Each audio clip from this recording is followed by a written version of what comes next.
Hello, everybody, and welcome to GWN. I am your host, Noctaire. Thank you for joining us. Today, we're going to be talking a little bit about attack strategies. Specifically, and we're going to try to start it off with kind of a basic level. What kinds of questions should you be asking yourself in that initial 30, 45 seconds or whatever you're looking at a base as to how you would attack it? You're going to ask things like, should I go with ground or should I go with air? Where might I find mines? The hidden Tesla. What is the direction that this base, the guy who designed it, wants me to attack? And if I do attack from there, what am I going to run into? How will my troops path if I drop them here or if I drop them there? Can I get air defenses or key ground defenses down quickly enough so my troops will even survive? These questions are basic questions that you should be asking every single time you attack a base. Looking at the design, looking for where things may be stashed, is how you get a higher percentage of destruction and how you get more stars. So I've got two replays I'm going to go through, real short and simple. We're going to try to keep this video a little bit shorter than some of the others. Let's start off with Phoenix Abyss. This is a Builders Hall 3 game. Pause, there we go. And it really illustrates very, very well the basic concept that I'm talking about. So looking at this base, I would love to attack it with ground or air, preferably air, but my air troops aren't strong enough, so I'm going to do ground. And there are 3 points of ingress to this base that don't include hammering on a wall while getting shot up. There's the kind of to the left there over by the crusher. You can see there's a gap in the wall. Up to the top by the army camp is another gap. And then, of course, there is this huge chasm there down by the Archer Tower. Now, I don't know. Maybe I'm kind of a smart guy, I guess. That must be it. I think this guy wants me to come in down by the Archer Tower. Matter of fact, I'm pretty sure he wants me to come in down by the Archer Tower. So if I do that, what am I going to run into? Well, first of all, I have absolutely no doubt in my mind he's got one of his mega mines sitting right there waiting for me. It's a given.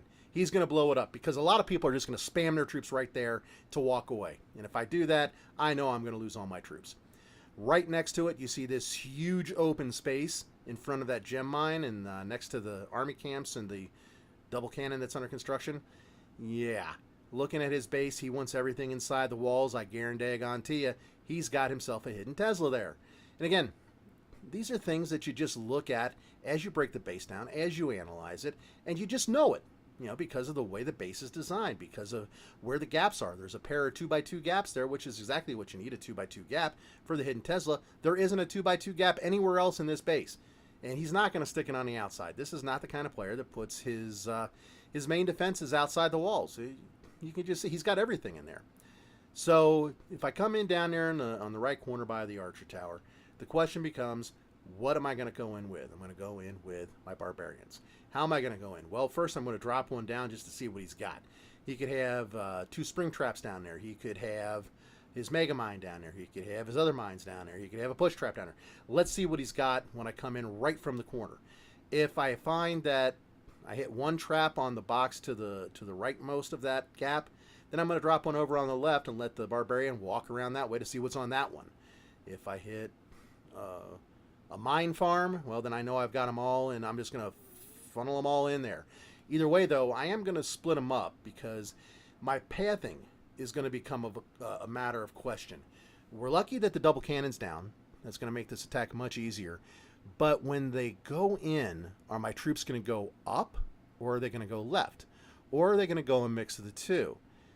Now, that's going to depend a lot on how I drop them. When I drop them off to the right, I expect them to go up. If I drop them more toward the left of the gap, then I'm going to expect them to walk around to the left. And I want that. I want my barbarians to split off. I want, say 5, 6, 7, I'm going to go up, 5, 6, 7, I'm going to go to left, and then the rest of them, I want them to kind of move in towards the middle. I'm going to take out that Archer Tower fast because it would go down pretty quick with the barbarians, but to be honest, I want it to go down even quicker. So I'm going to drop my sneaky archers and take advantage of their invisibility cloak. So when they get that down and I've dropped in my barbarians, I'm going to hold back, watch for a few seconds to see where they're going, and then drop the rest of them, and then we let the magic happen. What do I want to see? I want to see some of my Rage Barbarians go down around the left. Why? Because I need to keep some of them away from that Crusher. Likewise, I need all my Barbarians to go through and act as meat shields for my archers. If I can hold the archers through to the end of the attack, and I take out everything but that Crusher in the defenses, then my archers will clean up the base and finish it off. Now, I could hold off on putting a couple of them down. I could drop a couple up by the Crusher and let them take it out, in which case they'd be taken out by the cannon and the archer tower. I could wait until the very end and put them in, but then I don't have the benefit of them. And at Builders Hall 3, you've only got 3 camps. You don't have a lot of troops. You need them on the game grid taking things down. So I want to get them in. I want to get them playing. Let's see how this works out. Look at that. All of his mines in one place. I sacrifice one barbarian, and I make myself a beautiful way into his base that's going to allow me to wrap around and just go everywhere. All right, pathing of the first ones. We drop our archers over here. Barbarians go into the left. The other one's from the right. Get them out of the way. There we go. More going around to the top. Bring in the other ones. Now watch these barbarians split up. You're taking out the cannons, taking out the Builders Hall. The archers are working cleanup. Completely safe because there's nothing going after them. Everything's going after the barbarians. Plenty of archers left over while the barbarians continue to tank, that they can take out this archer tower in the bottom. And all that remains is the Crusher, which of course they'll take out as a ranged attack. And boom, there it is. 100% 3-star. BH3 troops against a BH4 fully deployed Builders Hall 4. This applies to every level. It doesn't matter what level of play you're at, 3, 4, 5, 6, even 7 or 8. When you go in, you're going to do that initial 30-second analysis asking whether to go with ground or air, where's the hidden stuff at, what way do they want me to come in, can I go in that way, what am I going to run into, how can I probe the base, who designed it, how was it designed, what was it designed for, was it designed as primarily air or primarily ground support, how are my troops going to path, can I get the key defenses down so that I can go in.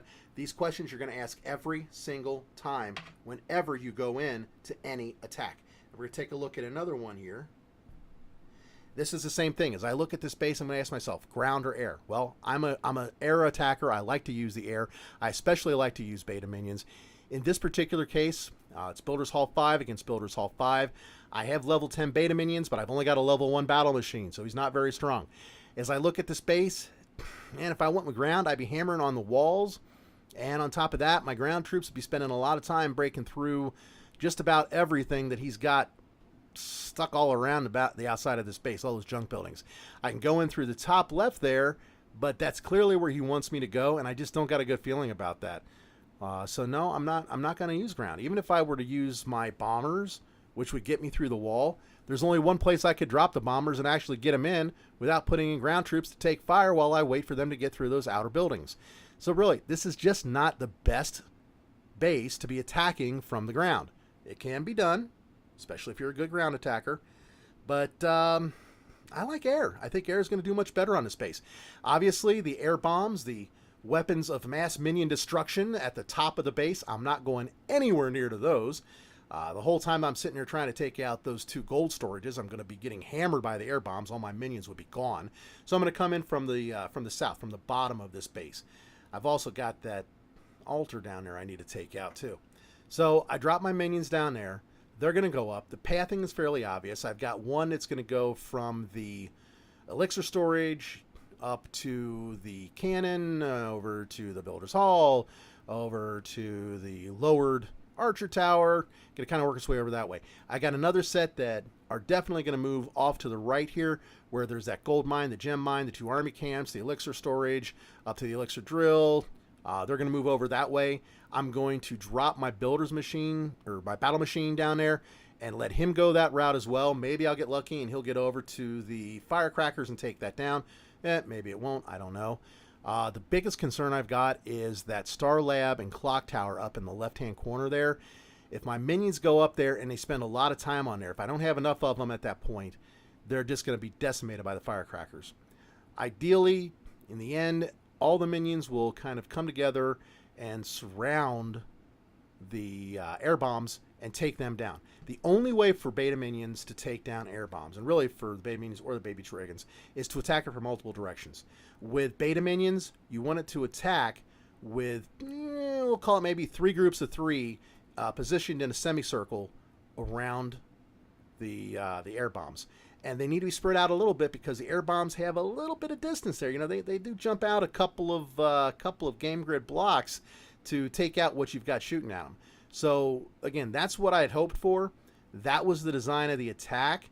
And at this point, I just had to drop, wait, and see. So let's watch it. Speed it up.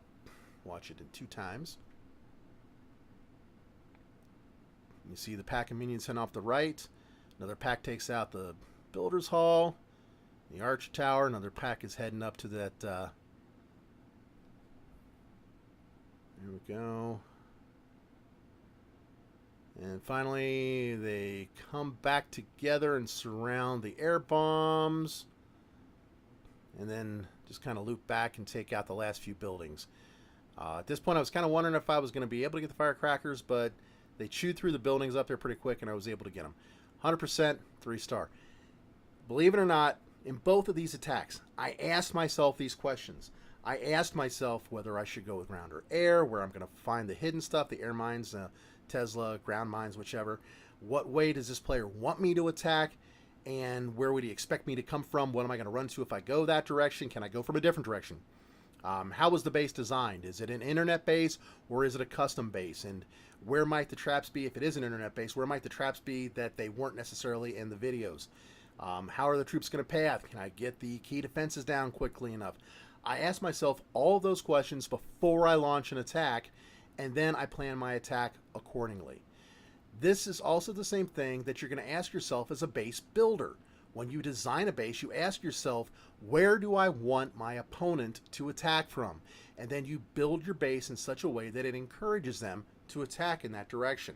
If they attack in that direction, well, you've got stuff waiting there for them to hopefully knock a few things out. And you try to throw in a couple little, oops, oh, I didn't know that was there, type of defenses to surprise them along the way. We're going to have a whole series on builders' bases and builders' hall bases and how to design them. But just know that the design side is one side of the coin, the attack side is the other side of the coin, and you need to dismantle a base in much the same way as you build it as you do so. So, thank you for sticking around to the end of the video. That's all I've got for you today. This is the first part of a series. We're going to look at other bases, other attacks, and some of the strategies that you need to use with specific troops, different troops, and the kinds of questions to ask yourself as you go in. Again, thanks for sticking around to the end. Pound that subscribe button and that like button. Help me build this channel, and I hope to see you guys again soon. Bye-bye.